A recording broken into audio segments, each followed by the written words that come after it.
and stream. And I spoke with Natalia about this, and I had just traveled back from from Brazil. So when we spoke, I think it was 1 in the morning here, and it was probably, I don't even remember what time it was in China. You guys are in Hong Kong, right? Yeah. Cool. But anyhow, it worked. It worked. So I just wanted to say once again that I'm honored to have you joining us today. The e-commerce growth show. It's a project, as I said, a global project by Segmentify, our sponsor. Um, and yeah, I always start my content with the big picture. So Ashley is a China marketing expert, founder of Elleris and Chosen, LinkedIn top voice, Chosen. Chosen, global speaker, 3 times best-selling author. So the CV is quite impressive. So why don't you share with us your big picture, and how did you come about, getting in China and becoming a China expert? I always like the personal side of things. I think it gets more interesting. Absolutely, absolutely. So I was actually born in Asia, in the Russian Far East. My hometown is about 30 minutes drive from mainland China. And I have always been exposed to Japanese, Koreans, and Chinese, obviously, population.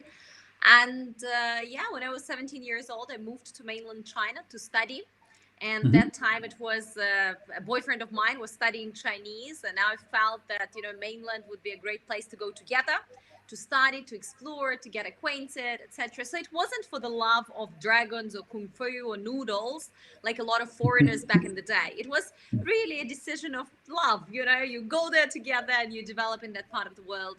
I traveled to China before as a child. In fact, my first trip abroad was to Japan and Korea, and my second trip abroad was to mainland China. So that's how close, indeed, that geography is. And when I got to mainland, that's exactly where all this beautiful digital revolution and evolution was happening. So globally, we had Facebooks and the likes, just being basically created and taking over the world. And China became instantly a very active participant of this social and digital transformation. So people went from no phone, no computers, to everybody was carrying a smartphone. Mhm. And they were reasonably priced, and internet was accessible, and people were on social media. Back in the day, Google was still a part of China's digital ecosystems, and the Facebook was there, and of course, a lot of local players. So within a couple of years, very, very quickly, I saw how China digitized and how social media became core of everything you do in China in terms of commerce, in terms of communication, in terms of marketing. Slowly and gradually, it basically grabbed more and more budgets from very traditional offline advertising, TV advertising, etc., etc. And it was very, very fun. It was a new breed of consumers, a new breed of platforms, new breed of content, all coming together. So that is why, yeah, after graduating from university, I studied business and economics in mainland China with mainland Chinese. So I did my linear algebra in Chinese. So after graduating from university, I also relocated to Hong Kong. I felt that, it's a more international place, but still very, very close to mainland China. And I wanted to keep that connection. I basically moved here, started a career, worked for other companies first as a PR manager, All helping right. international brands to get into China. And then in Mhm. 2011, set up my own firm. Yeah, and right now I have two companies, both in Hong Kong and Shenzhen, working in the China digital marketing space. One of them is an agency doing stuff for the brand, and the other one is educating and providing insights. So uh, big companies already have agencies and have huge teams, but what they need is really training and insights. So that's where we come in. Yeah. Impressive. Let me ask you one thing. Your English is there's maybe a British accent, and the question I have is, where does that come from? Just out of Right. curiosity, because you're Russian yourself, right? You're from Russia. Yes, I was born in Russia. I was born in the last years of Soviet Union, and Yeah. when I was little, I Studied very briefly in the UK, and then I studied in New Zealand because my brother was Gotcha. sent by my All dad here to right. study in New Zealand, and then I came to China, and my whole accent was destroyed because All people right. could not understand British accent, they couldn't understand New Zealand accent, so I had to speak for people to understand me. So hence I have this mixture of accents. And a lot of people actually say, "Oh, Ashley, I'm from South Africa." I was like, "Not No. really. Very close." Yeah, it's interesting because I have a couple of friends. They took their PhD and now working. They're from New Zealand, but I mean I couldn't spot that. So it's cool. It's cool. Here in Denmark, and she's actually Lisa. She's also from Russia and moved when she was very little to New Zealand. The story Yeah. of our generation. Yeah, indeed, indeed. All right, so let's get to China. So just help me define what actually China is, and forgive me for my ignorance. So you said mainland, but there is also Hong Kong. Can you give us the big picture of China first, so we get into the economics, pre-pandemics, post-pandemics, what's actually happening in the country now? Right. So I'm not an expert on Chinese geography, hence this is a layman's view on China. But essentially, yes, there is mainland China, Yeah. People's Republic of China, right? The mainland, and then there is Hong Kong and Macau. They are special administrative regions of China, and then of course there is an island of Taiwan. So within China's view, these things constitute China, right? There's mainland China, 31 provinces. There are 2 administrative regions and cities, and there is the island of Taiwan. All right, cool. Thanks. So yeah, in regards to the economy, maybe can you talk a little bit about China? What was going on pre-pandemics? We knew that China is a force. It's a behemoth. It was growing at 2 digits or a digit and fast, and industrialization coming at full speed. Then the pandemics hit the world, but it seems that China is probably one of the only countries recovering. So can you comment a little bit of what's happened before and what's going on now in China, as you see, working with brands and international brands as well, and yeah. Absolutely. So even before the pandemic, China was already the most digitized nation in the world in many, many respects. In particular, when it comes to digital economy, when it comes to e-commerce, when it comes to online content creation and consumption, online entertainment, services like e-government, etc. So even before the pandemic, that was the case. And in China, everything happens at China speed, which means very, very fast. So what happened during and after the pandemic is that speed only accelerated, and that integration of digital elements into each facet of life in China has only accelerated. For example, if before the pandemic, very few percentage-wise people in the country had access to online education, right now virtually 90% of students have experienced online education. They, apart from going to school, also have, let's say, toys for little kids that train and check the progress of the kids and report back to the teacher.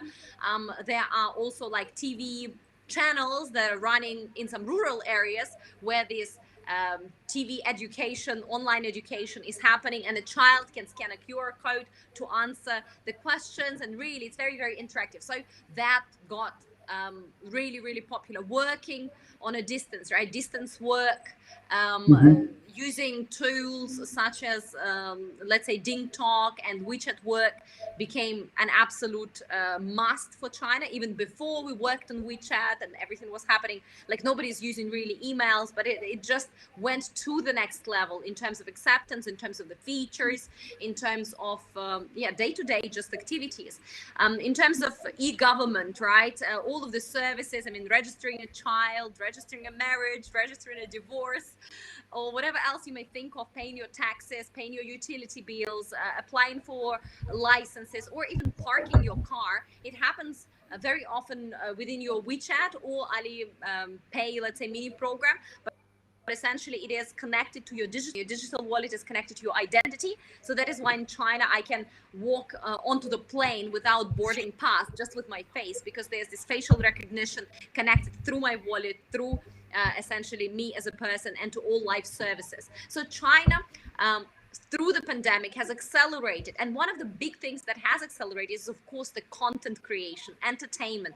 People were stuck for a few months, and just like the rest of the world is going through those waves and waves, China had its share probably before the rest of the world got there.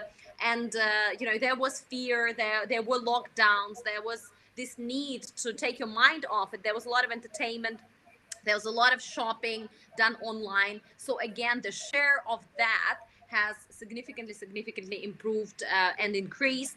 So in China right now, about 35 to 40% of all retail sales are actually happening online. And China is, when it comes to online commerce, China is also the #1 market in the world for the past 6-7 years in a row. So it's exciting what has happened. And right now, of course, we are introducing also digital RMB, right? Digital yuan, which is the government cryptocurrency, Right. digital currency, right? And of course, there are a lot of like social ranking, and there's so many initiatives that are happening to just make this digital lifestyle a norm. People are receiving salaries in digital yuan already. When you cross the road on the wrong, let's say, flash of the traffic light, you're also being either rewarded or penalized for doing that. So it's very interesting what's happening in China right now. And in many ways, in such industries as, let's say, electric cars or the future of mobility, and e-governance, as I mentioned, and of course e-commerce and content creation and live streaming and all that, we call it all new retail, etc. AI as well, implementation of AI in a variety of manufacturing facilities, daily kind of offices or homes. I mean, China is ahead of the world in so many areas. It's not maybe ahead of the world when it comes to creating those technologies, but it is definitely ahead of the world when it comes to implementing it at scale, learning from it, and basically, implementing it even further, taking those learnings into account. No, it's awesome. I mean, it's awesome because I think it. The media the media never helps, in my opinion. When we hear stuff, it's really hard to get a filter on what's going on. So that's also one of the reasons why I wanted to have like an insider. For example, when I live in Denmark, and then when I tell my stories to my friends in Brazil, and stuff like that, it's so different, right? When you pick someone who's an insider. But a few things that you said just blew my mind. So for example, we're gonna talk about retail as well, but you said about it was related to misconceptions, my question. So you said emails. Yeah, people don't barely use emails, right? And I think obviously emails are a trend that is just going down. Probably, hopefully they're gonna disappear. But you said that people barely use emails today in China. And that is just a very, very small example of how different, how advanced things are there, and how people act differently. And so I like to ask you and talk about misconceptions, because I know from a very shallow, point of view, that in China you have, let's say, tiers, right? Different cities, and you divide them in tiers. And so I think in the email I sent you, sorry about that, I don't have WeChat. In the email I sent you, I said that one Scandinavian player, very large, they hired a guy and thought it was about it because he spoke Mandarin or whatnot.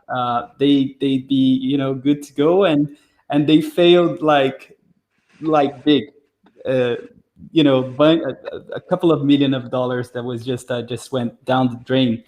So, and I think that's a scenario that is more common than we think of it, right? So maybe I'd like you to talk about some of the, the general misconceptions, and then we talk about business and branding and stuff like that. You shared some really interesting numbers also on. I mean, it's no longer a unique selling point to be an international cool brand, right? No one cares about it. So yeah, maybe you can comment about it. Absolutely. So in terms of general misconceptions, I think each country has their own information field and information shield, and very often people form their opinion or perception of the country or business opportunities based on that shield. So it's very difficult to comment in general what do people think Sure. of Chinese, because again, people in Russia might think different things Yeah. compared to those in the US or Brazil or Belgium or wherever else. But in general, I would say that current media climate is definitely not very favorable towards Chinese. What I read from Western media about China, it's always, or most often, very negative. It's Yeah. always scary. It's always like the worst case scenario. And it's very careful and, kind of on the I remember a good friend of mine actually working in the, diplomatic circles, and basically he said that if you are in any way not even pro-China, but you are not against it vocally, then this is political suicide. And Hmm. that person works in the US, and he is a long time China watcher. And I just felt that, that probably represents what the big climate, right, is. And of course, ordinary people, what do? They read through this media, they read through this flow of information, and they form their opinions. And very often they are thinking about, okay, there's some very basic conceptions. There's a lot of Chinese people. Previously, everybody thought that all Chinese people are super poor, and right now they think all Chinese people are super rich.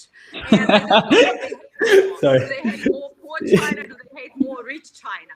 And previously they feared that, communism was so bad because obviously it was bad for the Chinese people, and the free world was gluttoned upon by this system. But right now they're really afraid that, oh my God, communism is actually working. They are becoming more powerful and they can win in this digital revolution. I mean, these are the worries that I think everyday people have. And they still believe that, China, when it comes to business practices, they believe that Chinese are deceitful, and they want to come to Europe and purchase all the great European companies. And they think that if they come to, like, basically their own products in China are low quality, and that is why whatever I have internationally produced, I can just sell to China very easily because there's so much demand, and they are so stupid, and they're not very sophisticated, and they have money. So I do not know. It just comes from, I believe, this media shield that people are exposed to, and there's a lot of misconception, there's a lot of fear, there's a lot of really, like, there's very little human stories, and that's what I think is very difficult to overcome. Because once you start talking about the people as just, there's this China and that's how different it is, and you need to fear it, or you don't understand it and that's why you fear it, that becomes dangerous. You need to connect with Chinese people as people, and they are wonderful people, and they do have great and rich culture, and they are doing many things right, and they are digitally very advanced, and they do have money, but many of them don't.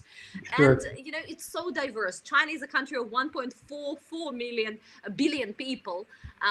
So 1.4 billion people are definitely very different and diverse. And in business, misconceptions are also plenty. Right now, everybody understands that, yes, it's a different market, but at the same time, they very often do not understand that you need to be very locally relevant, that you need to invest a lot of money and a lot of time into that business. And if you are not ready to commit time and money, you will not succeed, you will fail. The fact that you need to have a few partners, not just one guy, as you said, who's going to set your China, right? I mean, this is impossible.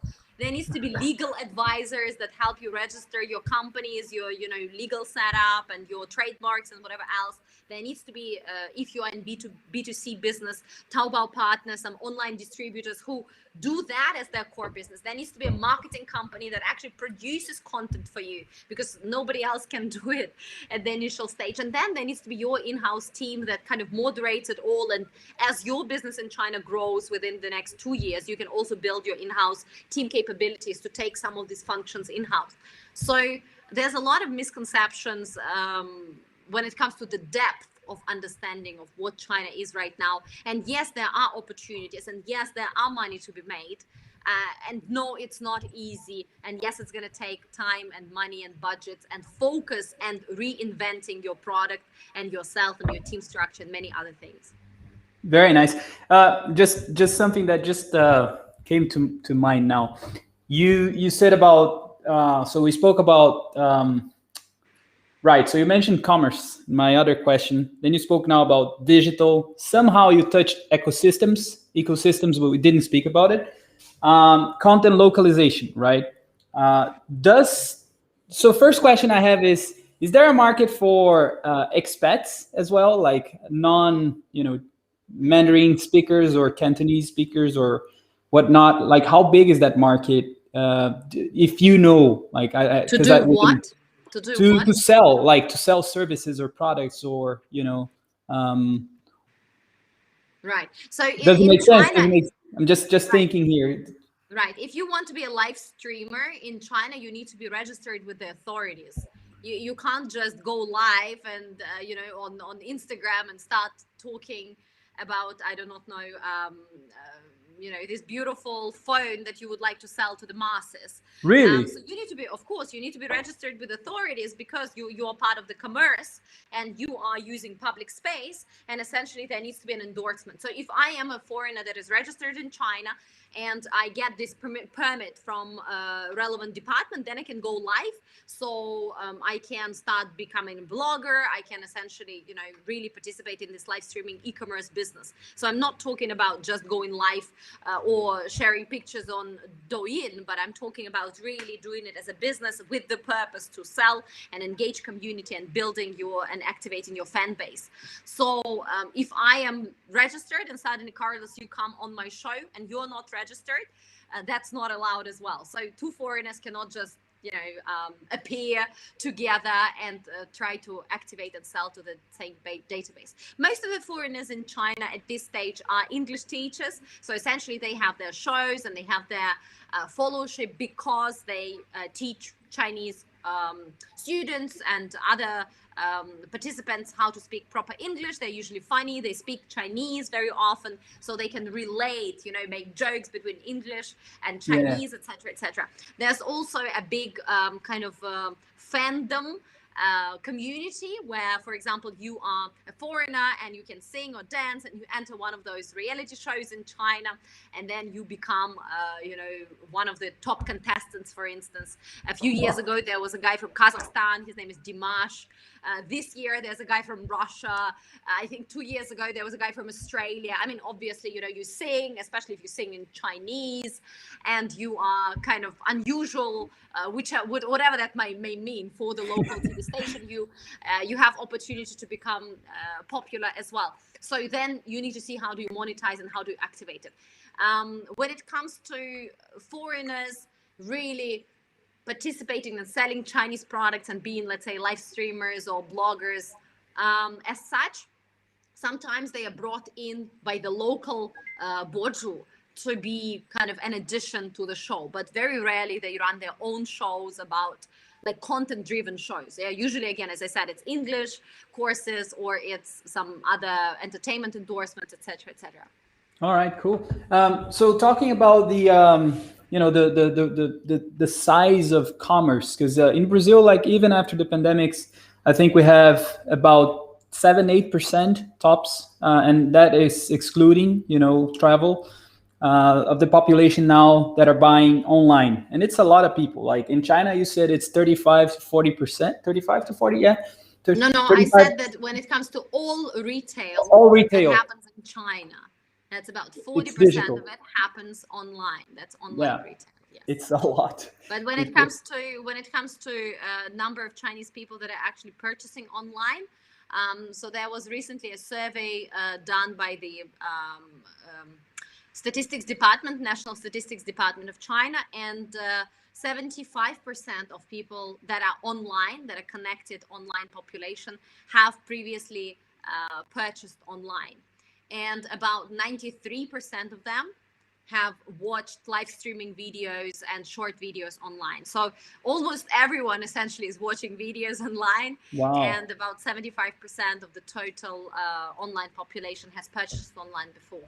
And that number is growing because China also right now, last year, has eliminated poverty. And for the next 5 years, a big push goes into the villages and countryside to digitize it in the form of, okay, you don't just have a phone and connection to the internet and roads and electricity and pavement and bathrooms, but that you understand how to be part of that economy. So that's why Pinduoduo and many other platforms like Alibaba and Jingdong are also trying to enter these lower tier cities in order to enable them to do commerce, to do business, to connect with the outside world through those digital channels. So digital literacy, that's the proper word that we are focusing on in China right now, is definitely a big, big topic. Awesome, and I think that's the perfect segue to speaking about ecosystems. So you mentioned a few, and so how important are they? Like when you want to understand China and the economy and the digital economy, everything is digital, anyways. How important are these ecosystems, such as Alibaba, Taobao? Then you can correct me, and Absolutely. So ecosystems are the model in which China builds its digital reality. So you have the big government direction, which says, okay, guys, right now AI is important. So let's do more AI. A couple of years ago, entrepreneurship was important. So China government says, let's have more entrepreneurs. Let's just all do business, etc., etc. So there is this big government direction, central government. Then there is local government activation. So how does the local government support local businesses and local population to actually act on it? And then there are tech giants. So tech giants are Alibaba, Tencent, Jingdong, Baidu, Meituan Dianping, you name them, right? So these big companies, think about Google's and Facebook's and LinkedIn's, or Microsoft owns LinkedIn, right, of the world. These tech giants are working very closely with startup entrepreneurs, small businesses, local merchants, as well as government, because all of the tech giants in China are one way or another plugged into e-government.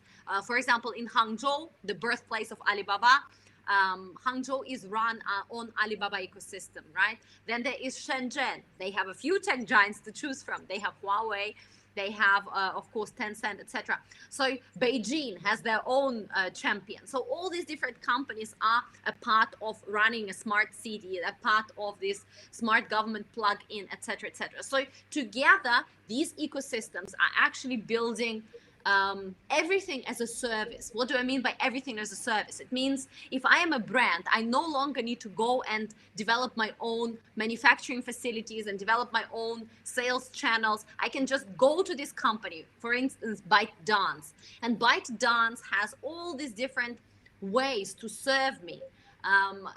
One way is I can create content and I can sell. At the same time, I can create through their manufacturing facilities and their supply chain, create and distribute my product. So I go into ecosystem because they are not just a platform, but they are a way to serve me, to provide me retail as a service, manufacturing as a service, supply chain as a service, banking as a service, etc., etc. Anything that I need to support my business is essentially provided by this ecosystem.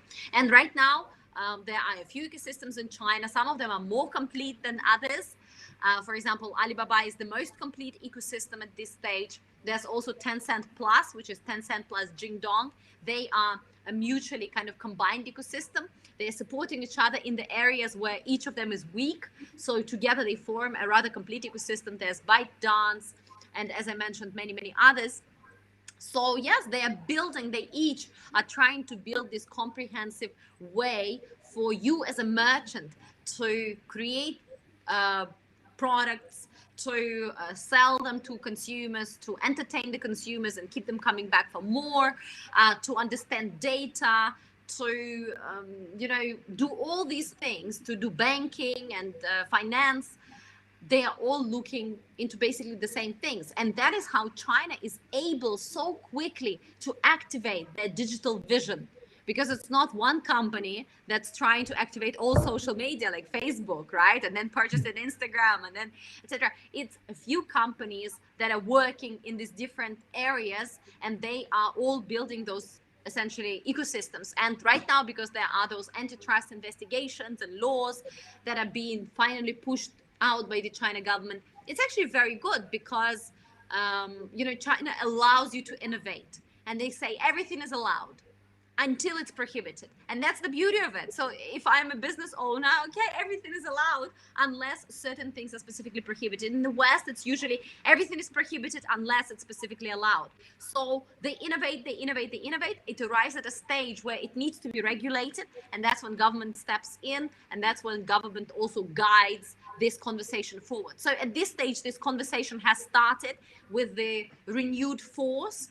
And it also means that right now merchants don't need to choose anymore between one or two platforms. They can be part of several ecosystems, and essentially it is healthy for the market. It's very good for the consumer, and I believe that ecosystems in China are truly remarkable, and all of the multinationals and tech companies from around the world shall be learning from them right now. Sure. So before, just so I understand, before, like, a merchant could not be part of more than one ecosystem? Is that you correct? could be a part, but there would be, if you're a big merchant, then some of the big companies, that's why the investigations are happening right now. Some big companies say, if you want to get more free traffic, so I can give you more, like for your advertising dollar, I can give you more. But if you do that, I want to limit your presence on some other platforms. For example, gotcha. I don't know, Yeah. I'm joking, of course. I don't want to name names, but just as an example, let's say, I do not know, you are Disneyland, and right now Alibaba says, you know what, if you as Disneyland want to get more traffic, free traffic, I don't want you to sell tickets to your park with XYZ discount, on Jingdong, stuff like that, right? So, and that's where the investigations are at this stage. Perfect. So just another question then about the environment for entrepreneurs. So you have your agency. Does the government also, supports? Did you have governmental support, like as an entrepreneur, to build your business? And is there? So at this stage, I did not have any government support, even though I must say, you can apply for grants. So, for example, my business is in Hong Kong, so our headquarters is in Hong Kong, and I started my business with my own money. I never took money from outside investors. I'm the sole owner and all that. And the support that Hong Kong government is giving me, first of all, it's a very easy, relaxed kind of setup process and reporting process. The taxes are low, etc., etc. And at the same time, when the pandemic hit, all of Hong Kong businesses received government support. So it's not my business, but every business, whether you are a hotel or a restaurant or a chemical business or a digital agency, every business received support from the government for not firing employees. So if you started with 25 people and by the end of the year, last year, you, let's say, were still 25 people, then you would get this government support. When it comes to mainland China, you can apply for a lot of grants. For example, if you are a tech company, there are grants by the government, by central government, by local government. There are a lot of grants by tech giants as well that are trying to, just like in the West, trying to figure out, what are some of the cool innovations, etc. If you are in, let's say, agency business, and if you are in any culture promotion business, you can also get tons and tons of, I believe, support. But you need to also weigh how much is that support. Let's say they give you 1 million RMB, and how much reporting will you have to be doing in order to justify that. So I think every business decides for themselves. For some really small startups, if I was starting my business like right now, maybe I would have gone for government support. Why not? But because I already have a certain scale of business, I just feel that it's too mafan, it's too troublesome to go through all that process at this stage for the reward that I'm getting. But there are opportunities, absolutely. And China is definitely focusing on getting the Greater Bay Area started. And past pandemic, in 2022, maybe towards the end of the year, we are really going to see, I believe, how this part of the world opens up to innovation, to international entrepreneurs. There will be funds, there will be, innovation centers, very attractive for, I believe, both local, as of Chinese, and international entrepreneurs. Perfect. Just two final questions. So the first one is regarding the payment, which is part of an ecosystem, super apps, and perhaps a little bit of the behavior of Chinese consumer, and then trends that you're seeing, moving forward. So what is the question again? Yeah, It's very I like you broad. to talk. Yeah, sorry. I like you to talk a little bit about the relevance of super apps in China. It's maybe not really a question, but maybe if you can talk a little bit about super apps, what are they? How people pay for stuff, for groceries and stuff like that, and then just pick your brain on how do you see the world moving forward in China? What are some of the major trends like social commerce? What are you seeing?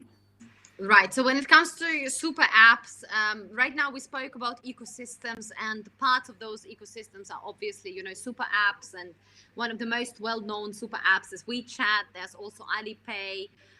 There's also Douyin can be called a super app in some instances. Pinduoduo can be called a super app in some instances again. But if we look at WeChat, the most developed one, what sets it apart is the fact that there are live services. It means that you can merge online and offline through scanning the QR codes, through integrating and announcing your digital identity in this offline or online setting through this app.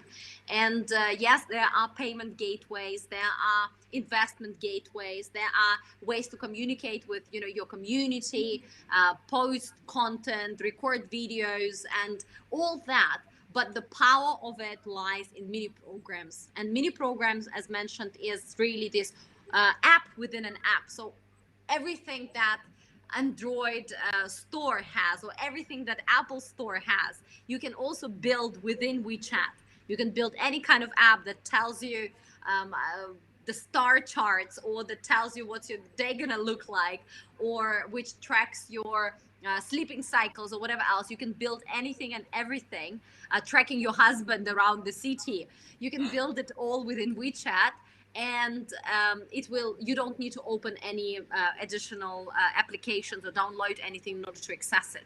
So that's the power of super apps. They're everywhere in China, and I'm sure you guys have seen that QR codes in China are very widespread. And if you look at some packaging, sometimes you see a banana in 7-Eleven and it has 3 QR codes, one from 7-Eleven, another one from the banana company, and the third one from the logistics company that brought this banana from a warehouse to 7-Eleven. Why? Because people do scan QR codes and they want to find out either more information, or they want to see this little dude that pops up on the screen and tells them how to cook a banana or how to eat a banana in a proper way.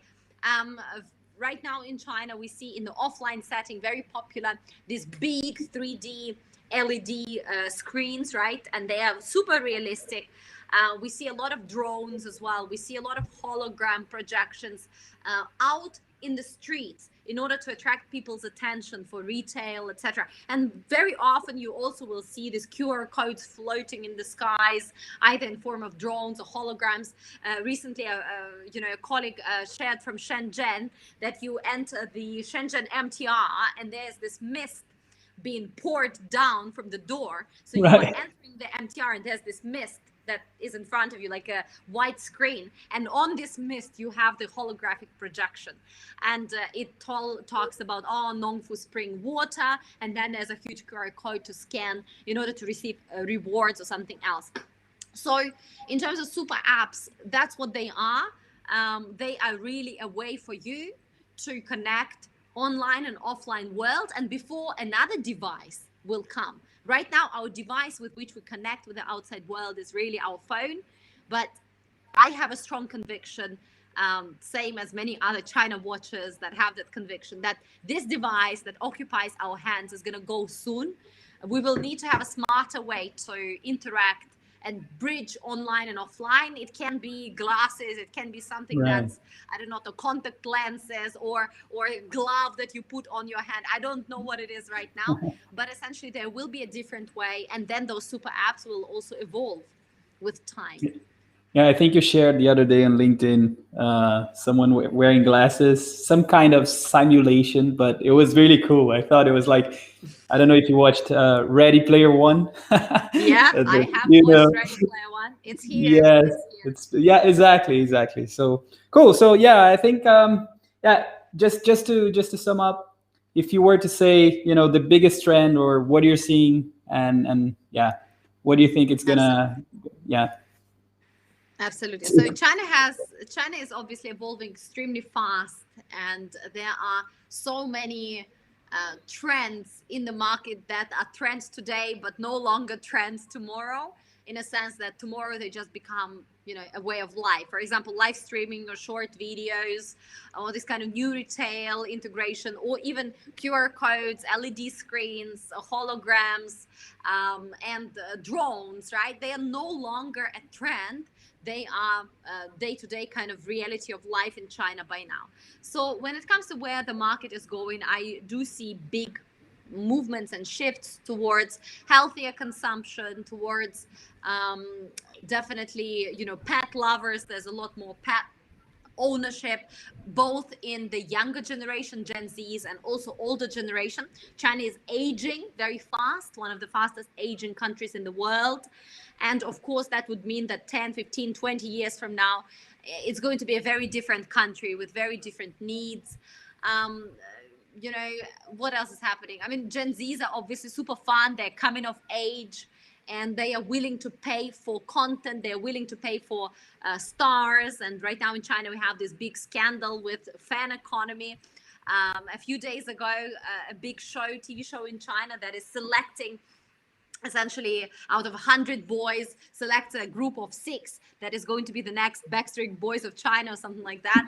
And one of their darlings, one of their favorite contestants, had a PR crisis, and his fan group organized within one day 5 million RMB money collection. So if this money were to be used to vote for him, so he's not eliminated in the Right. next round. Yes, and to vote for him, they essentially decided, because each person digitally only has 1 vote per day, so they decided to go through offline channel. That's very common in China. You would buy an offline product, for example, like yogurt box, and on the can of that yogurt box there will be QR code with a vote. So what they did, essentially, they bought 20,000 yogurt boxes, and they poured all the yogurt away just in order to vote essentially for the superstar. So the government obviously said that this is not the consumption behavior that we would like to encourage. So right now the whole fan economy is going through a difficult time, but there are a lot of Gen Zs and millennials, and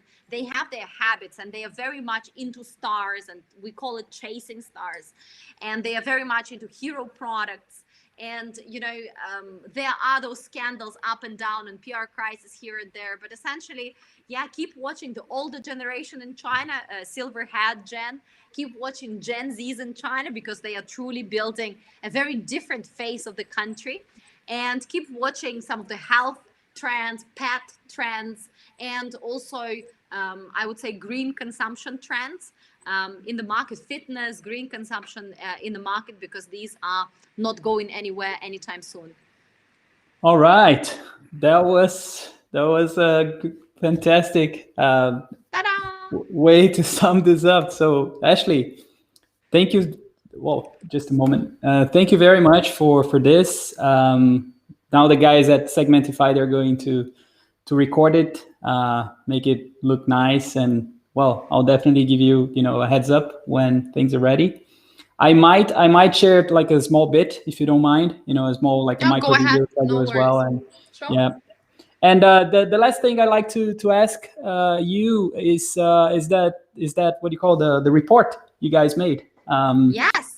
Yeah, if it's We have possible. created, every quarter we are creating this report. So it's for you. You want the link, or you want me to share with Yeah, you for guys? me, and then obviously I'm going to share it with my clients Yeah, if that's sure. okay as well. Yeah. Sure, absolutely. So I, is there a chat? Oh, yes, there is a chat here. I see the chat. I'm Cool. gonna drop you a link right now, so you can, because the Mhm. file is very heavy. It's almost 700 pages. Yeah, it's So yeah, pretty big. you can go to this link, and you can just direct download it. Where did the window go? Here we are. I know. Now I cannot see you on the screen. Where did you go? Me? I'm here. Yeah, I hear you, but I don't see. What's the app called again? Here we are. Yes, now I see you. So send us a message. No, I don't want to send you a message. It says restream. Send us a message. How can I private No, chat? it should be on the. Yeah. Yes, there you go. Perfect. Okay, great. I was just about to speak with their customer service. They're like, yeah, I did the same. I did the sending them same. the link. They're like, oh, another spammer. yeah, exactly. But Ashley, thank you so much. And nice meeting you. Let me know if there's anything I can help you as well. So it's a pleasure. Absolutely. Stay in touch and glad to help. Let me know when it's out. Happy to see what came off it. And yeah, good luck with more interviews. Go get them all. And we're going to chat soon. Thank you. Have a good one. Cool, Carlos. Bye. Have a great day. Bye.